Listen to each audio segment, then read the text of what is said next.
Alright, you fucking nerds. Let's do it. Today, we're gonna talk about my pedal board in 1 minute or less. Actually, it's gonna be a few minutes, I'm sorry. Alright, so before we get into today's video, I just want to give a quick shout out to my friend Che Marshall for suggesting today's topic. I really appreciate it, Che. I hope you enjoy the video, and I hope everyone else does too. Now, let's get into it. What the fuck is this? What are we looking at? This is a pedal board. If you're a guitar player, you're probably like, what the fuck? Obviously, this is not a guitar player's pedal board. This is a pedal board that I built specifically for running live vocals when I perform with my band Sykes and the New Violence. Right now, what you're hearing is 100% dry. There's no effects. There's no nothing. And everything starts right here. This is the Voco Loco made by Radial Engineering. And essentially, this fucking thing is a lifesaver for me. It's a vocal preamp, it's an effects loop, and it's a DI. What? Microphone input, send receive, line output. The pedal has a lot of really cool features and tweaks to allow you to really fine tune your signal going in, coming out. You got your level and an EQ on your preamp, and your effects loop. You have send in receive control. There's this tone knob to kind of fine tune your high pass, low pass roll off. And there's a dry, wet mix knob as well. So like the settings on this thing are constantly changing depending on where I'm playing. So to be able to tweak that stuff on the fly, depending on what heck the room is giving you, is super awesome, because some of you may know running a microphone through a lot of effects can be a fucking disaster. But thankfully, because of the Voco Local, you're able to do it in a way that is very efficient and does not give you any heck. Okay, and here we go. We are now in the Voco Loco. You can already kind of hear how the EQ has changed quite a bit. I'm actually going to roll the high end up just a bit and maybe adjust the tone.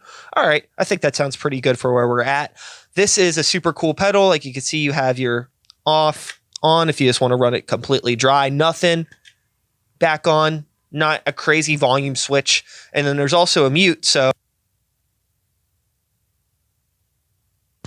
I was saying that you couldn't hear me.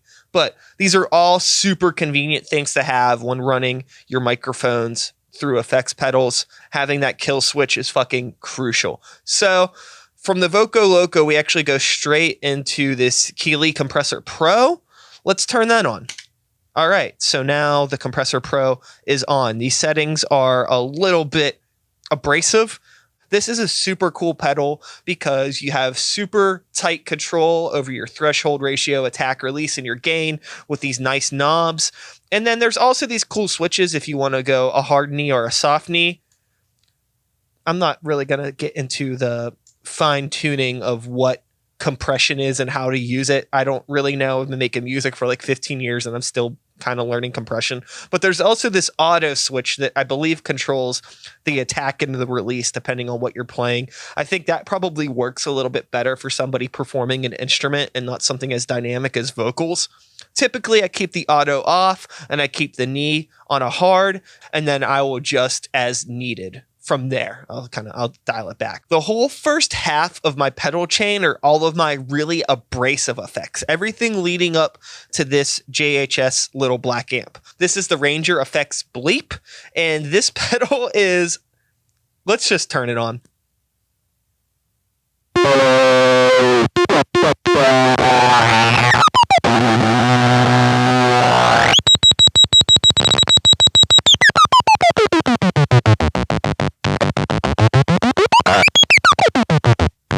Okay, so as you can tell, that thing really fucks your signal up. It is super wild.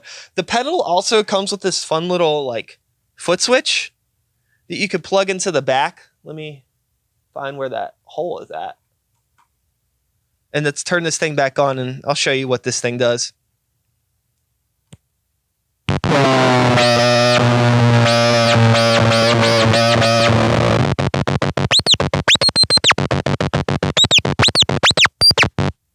So that's essentially like, okay, you know, if you want to be a vocal Tom Morello, you can use this.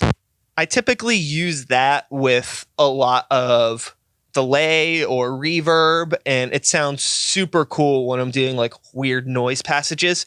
There's also a modulation and a rate switch on the front. We're not really going to get into too depth of a detail with every single pedal, just because I'm trying not to make this video super long, just kind of the quick rundown. But moving forward, Catalan Bread. You know, I really don't know how to pronounce the name of this company. I guess it's Catalan Bread. But anyways, this is their Discman pedal, and we're going to turn this thing on, and I'm going to show you what it does. It is supposed to replicate like a skipping Discman, and it's really just like a fucking freak out glitch pedal, essentially, is what it does. So let's turn it on. Check.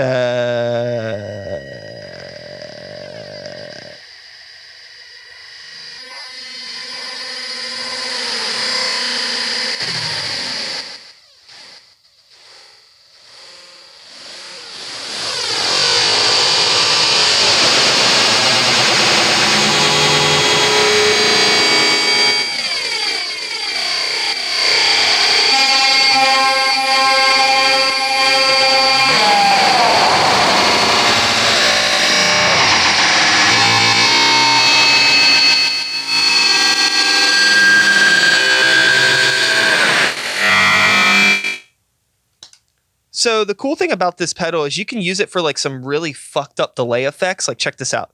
Hey, hey, hey, hey,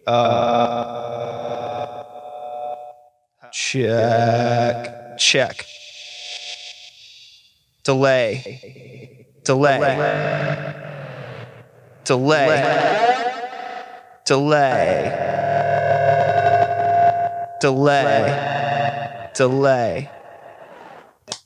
So yeah, it's kind of impossible to control exactly what it does, but it's super fun to play with. Again, another pedal that's a lot of fun to run in front of a delay or a reverb or just some other effect.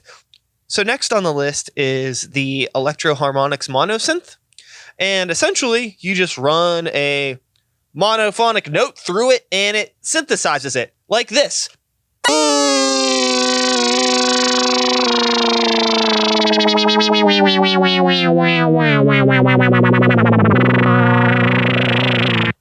Like that. And that's a lot of fucking fun to play with. There's a bunch of different types or presets on it. I'll just run through what some of the different sounds sound like.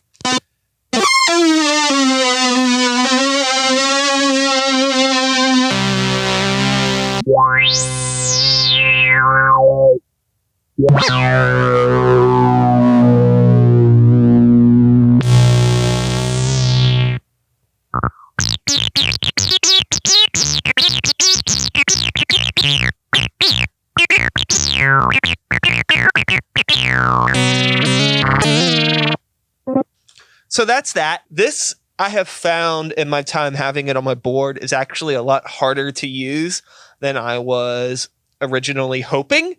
I typically use it more. Unfortunately, it's just kind of fucking with the crowd in between songs. So it's proved rather meh for running vocals through it. It will probably be getting swapped out sooner than later with something else that I have in mind. But for now, it is on the board. I do intend to keep it though, because I have run some of my actual synths through it and like drum machines and shit, and it's been really cool. I've got some really cool results out of using it. So it's just one of those things. A lot of the times, you know, when you're using things that are built for guitar signals and you're running vocals through them, especially super wacky stuff, you just don't get like super desired effects all the time, unfortunately.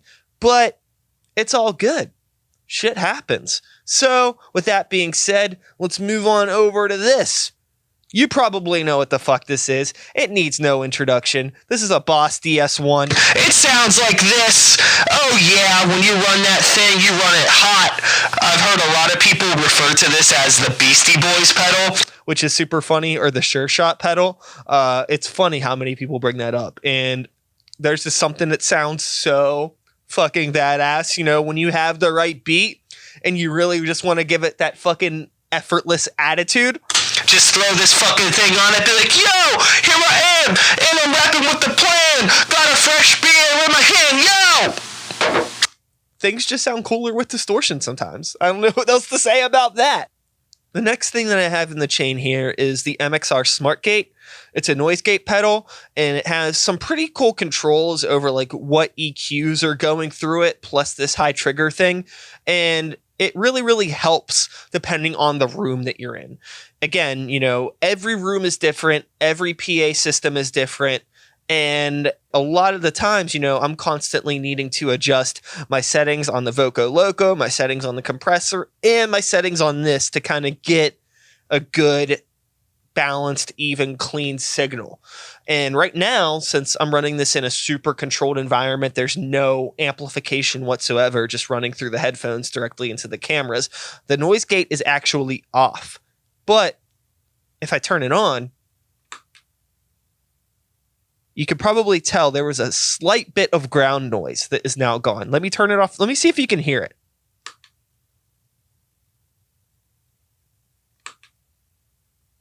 Did you hear how it cut that? I mean, you probably have to be listening with headphones really close to be able to tell, because again, we're in a super controlled environment, but there are a lot of times where I've been in rooms where this thing is just acting a fool, but this really helps it. I run it here in the chain before the little black amp, which we're going to get into in a second, because these pedals, the bleep, the Discman, the monosynth, and the distortion, they're the pedals that are the noisy ones. When you're running a microphone through them, you really have to be careful, because like your signal is just like going from this to this, and it's fucking intense. I mean, granted, when I'm running this thing live, I typically don't have the settings so abrasive. I'm running them that abrasive because I can. But, you know, they might be more something like this, which is still a lot hotter than this. And that's where the little black amp comes into play. So right now, this box it's a volume box. So if I want to get louder, here I am getting louder. If I want to get quieter, I'm getting quieter. So I run this before all of my crazy effects, because sometimes, you know, I know a distortion part's coming up and I could be, you know, we're at this level right now. And then before it comes on, you know, I could just, and then here we are, safe. So I'm still getting the distorted effect, but it's not pushing as loud because I was able to adjust that, you know, super quick. Then you can just turn it off, go back down, and then here we are. We're even, we're level. So it just really helps control the audio levels of the signal that's coming in, and it's super useful. You might actually notice that I'm running two of them on my board, and you probably noticed that we skipped this one. That's because we haven't gotten to where it is in the signal chain just yet, but we will. Don't worry, baby birds. I'll feed you. Next in the list here, Earthquaker Devices, ARPAnoid. This is a arpeggio creator for your voice.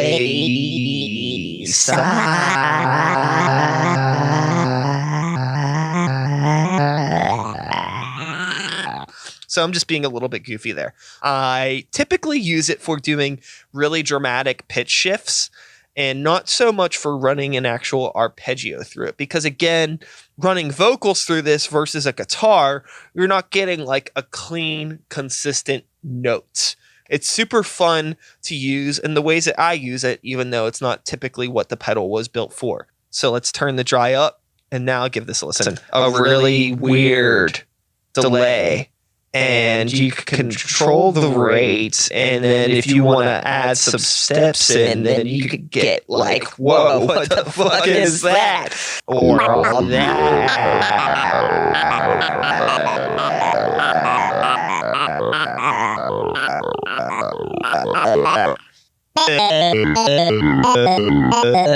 There are a few songs where I actually intentionally use this thing, so it probably will stay on my board even though I don't get to use it a whole lot. I don't know if you should be using effects like this a whole lot anyways. I think just a little sprinkle of something weird does the trick. So next in the list is my Digitech Drop. And this is a really cool pedal for this. So the thing that I like about this pedal is in a live environment, you got a big knob that does very simple things, so easy to control. Typically, whenever I am playing and I use this, I'm about a half octave down, and sometimes I might go up here, sometimes there, or I have a couple songs where like at the end of a line, I will actually like kind of pitch shift the line out where it's like, like Locked in a dark room, letting out blow with no epitaph to be found in the flood. that kind of stuff is really fun to do. And I did it on the album, and it's fun to be able to replicate it live. The other thing that's really cool about this pedal is the momentary switch option, which allows you to turn the pedal just basically into a thing where whenever you push it in, And you have your pitch shift, and then whenever you release, it's gone. Like in the Sykes and a New Violence track, Back to Japan, the whole hook is pitch shift. So I'm just doing the me, myself, and me, myself, and myself, and me, myself, and. So I like having the momentary switch off because it allows me to roam a bit more, and I don't have to keep my foot on the pedal while I'm performing. But in tracks like The Bad Seed, which is a new song that we just released, there's some quick pitch shifts in the verse where it's like, it ain't good for you, but it's good for you. Tricky widgets and the physics walk the bad post. No blood, but I drank the most. So it's cool for quick things where it's like just a quick line when you want it to pitch shift, but you don't want to like have to like hit the pedal on, off, that sort of thing. The next thing in the list here is the Bad Stone phase shifter from ElectroHarmonix, and it's a phaser pedal. Turn it on, and then you start doing your rapping thing, and you kind of get a cool little, I use this in a couple songs. And the thing that's really cool about this pedal is this switch that lets you go from the automatic to the manual shift. So let's check that out. Let's turn this down. All right, so now we are in manual mode, and if you can see here, this gives you actual control over the phase. So hey, yeah, check. You could do that, or if you just want like something to sit on a very specific frequency. For example, we have a Sykes and a New Violence song called Feedback Loop, and there's a part in the very beginning when it's like staring at my corpse, staring at my corpse, wake up as a spirit, staring at my corpse. And this is the effect that I use. So instead of using it as like a continuous phase shifter where it's kind of going like up and down, up and down, up and down, I'm using it in a sense where I can actually just lock the phase in place. And it's kind of like a weird EQ that's like kind of lo-fi and neat without needing to try to mimic it with a distortion. I also have a way that I do a cool EQ with the Canyon pedal that we'll get into when we get there. We're skipping ahead a bit, but I think it's neat. Whatever. Moving on. The next pedal in the list is actually the first pedal that I ever bought. This is the Prophet from TC Electronic. Let's turn it on. Turn it on. Turn it on. Turn it on. Turn it on. Turn it on. Turn it on. It has such clear, and crisp, delay. No bullshit. And then the time too. When you start fucking with it, you can get some really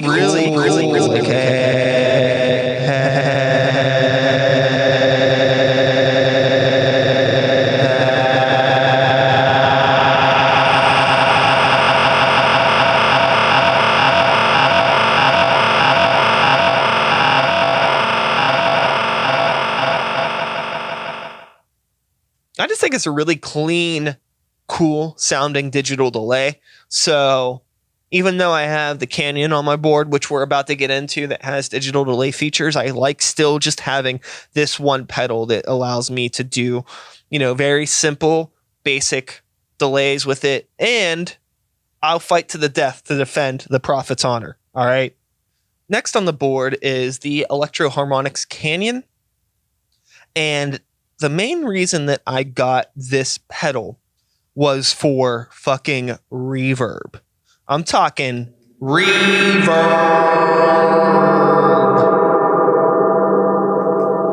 Big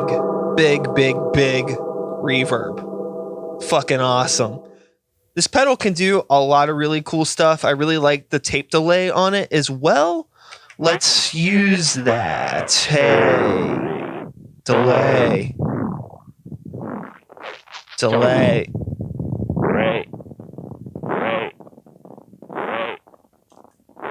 Like, when I got this pedal, I wasn't aware of some of the extra features in the secondary options and the tail switch, which some of you may have seen. I actually made a video about that recently.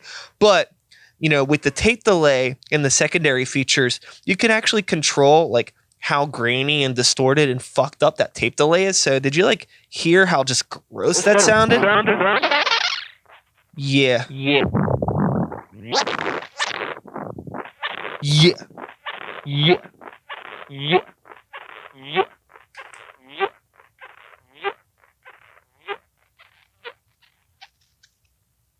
Like just how fucking gross it sounds. It's awesome. Check this out. Hey.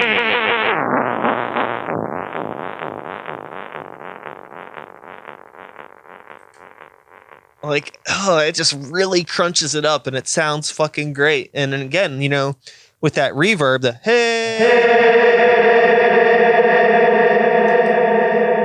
and the secondary options, it allows you to control the high and low pass of what is being delayed and how long the sustain is, which is super fucking tight. And then even for something just as simple as your normal delay, you know, if you want to set a tap, hey, hey, hey, hey, hey, hey, turn it off and it still goes. Hey, hey, hey. As opposed to this pedal, where if I have the delay on, hey, hey, hey, hey, I turn it off, it's gone. It can be cool in a situation where if you want that hard cut, you have it. But if you're in a situation where you just want it to ride, you could do that with this.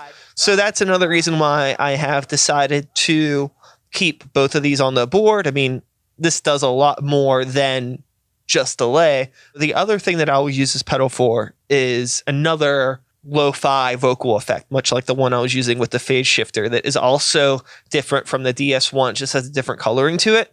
So if we go effects all the way up and then your delay and feedback all the way down on the tape delay, this is what you get. And it sounds really, really cool because it kind of has that tape distortion on it without having to run a distortion pedal. And I think it sounds super, super neat. And it's a little off, but it gives it a really cool disorienting feel. And chances are, if you're trying to use an effect like this, you already kind of want it to sound disorienting. So giving it that natural offset with the time is really, really cool, I've found. But you can also fuck with it a bit if you want to open it up. And you could do something like that. Or you can even bring in the dry just a bit to give it a little bit more clarity. And it puts it on time, but you have that weird sort of slap back thing going on. And yeah. I love it. It's a fucking super cool pedal. So the last thing that's on the chain right here, I'm sure some of you are seeing it. It is another JHS little black amp. I run one pre-distortion, pre-crazy effects, and then this other one is everything that's post-distortion, because there are some times when you're running these other effects and things can get out of control, or maybe you just need a little bit of a volume boost. Like, for example, say the club just doesn't want to fucking turn me up, and I'm like, hey, I need more volume. Turn me up. I could just turn up myself. The other thing too is, like, you know, with some of this stuff, if you're getting really wacky sometimes or stacking a lot of effects, which, you know, I tend to do sometimes, especially during interludes or just weird freak out parts at sets, having the extra sort of gain stage, which is basically what I'm using it for, just gives me control of if I need a little bit more of a boost or if I just gotta just fucking turn it down, you know, because sometimes the effects just get really fucking wacky. So with that being said, you know, that is a quick overview of my pedal board, everything from crazy freak out effects to simple distortions to weird pitch shifting things to just phase and delays or reverbs, other things like that. Anything that you would typically put on vocals in a studio. I've tried to replicate that and give myself a way to control it as efficiently and as good as possible in a live setting. You know, it's not always perfect. It's a learning curve. I'm still tweaking things on this, and I think that that's one of the things with pedals that is kind of fun, is that you're always tweaking. Your board never stays quite the same. With that being said, I'm gonna cut it off here. I hope everyone enjoyed this video. I hope you got some knowledge or some ideas or just got to check out some fun things that make fun noise. Again, if you want me to do any deep dives into any of these pedals specifically, individually, I would love to do that. Maybe I'll do a pedal on the mono synth running, drum machines through it because I've got some really cool results out of that. Or maybe I could dig a little bit more into all the fun stuff that you could do with the Canyon, given the secondary features that I found. Or maybe, I'll dig more into the Discman and like how you can really glitch that thing up and do some cool time stuff with it. But that's up to y'all. I don't got to do it because I can know what it does. But if you want to know and you want to hear me tell you about it, let me know and maybe I'll do it. But until then, my name is Sykes. Hope everyone has a good day. Take care of yourselves. Peace out. Peace out.